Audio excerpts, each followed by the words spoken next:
आप इतने ही क्वेश्चंस को एटलीस्ट रिवाइज कर लोगे तो भी आपको कॉन्फिडेंस मिलेगा।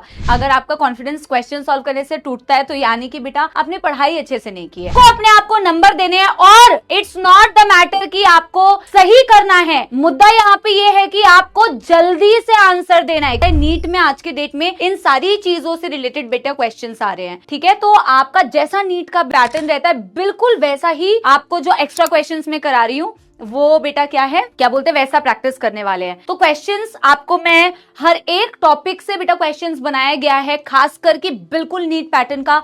आपको कभी भी रिवीजन करना हो इतने क्वेश्चंस है इसमें कि जब आप रिवाइज करो तो आप इतने ही क्वेश्चंस को एटलीस्ट रिवाइज कर लोगे तो भी आपको कॉन्फिडेंस मिलेगा। जब मैंने अभी अर्जुना में भी बेटा ये क्वेश्चन प्रैक्टिस कराया था तो बच्चों का जो फीडबैक था क्वेश्चन प्रैक्टिस को लेके वो ये था कि हमें कॉन्फिडेंट फील हो रहा है कि हम सॉल्व कर पा रहे हैं। देखो कुछ क्वेश्चंस गलत हो रहे हैं, it's okay, but question practice करने का पर्पस ये रहता है कि आपको ना आइडिया लग जाता है कि मेरे कौन से टॉपिक में होल्ड थोड़ी कम है और कौन से टॉपिक को ज्यादा प्रिपेयर करने की जरूरत है basically. So this is going to either give you confidence, it should not break your confidence. अगर आपका कॉन्फिडेंस क्वेश्चन सॉल्व करने से टूटता है तो यानी कि बेटा आपने पढ़ाई अच्छे से नहीं की है।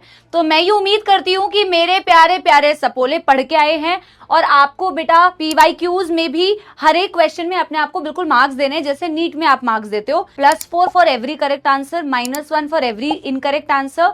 And if you are not attempting, जो कि आपको नहीं करना है, आपको अटेम्प्ट तो सारे ही करने हैं, अटेम्प्ट नहीं करोगे तो 0, बट आपको सारे अटेम्प्ट करने हैं। जब लेक्चर खत्म होगा जितने क्वेश्चंस बच जाएंगे ना बेटा, अगर बच गए तो फिर वो आपको होमवर्क में दिए जाएंगे। फिर होमवर्क को कैसे मैं आपको बताऊंगी, आंसर्स क्या है क्या नहीं, वो बाद की बात है, बट आपको अपने आप को नंबर देने हैं और इट्स नॉट द मैटर कि आपको सही करना है, मुद्दा यहाँ पे ये है कि आपको जल्दी से आंसर देना है, क्योंकि नीट इज ऑल्सो बेटा अबाउट द टाइम। आंसर शायद बहुत सारे लोगों को सही पता चल जाते हैं बट वो सही वक्त में आंसर नहीं देते। बायोलॉजी के तो कुछ क्वेश्चंस बेटा विद इन सेकंड्स होते हैं, विद इन 5 सेकंड्स, 10 सेकंड्स, तो it should not take a lot of time to solve this question, तभी आपको मतलब बेटा वो फ्रूटफुल रहेगा। तो आपको समय के साथ साथ अपनी स्पीड बढ़ानी है तो मजा आएगा।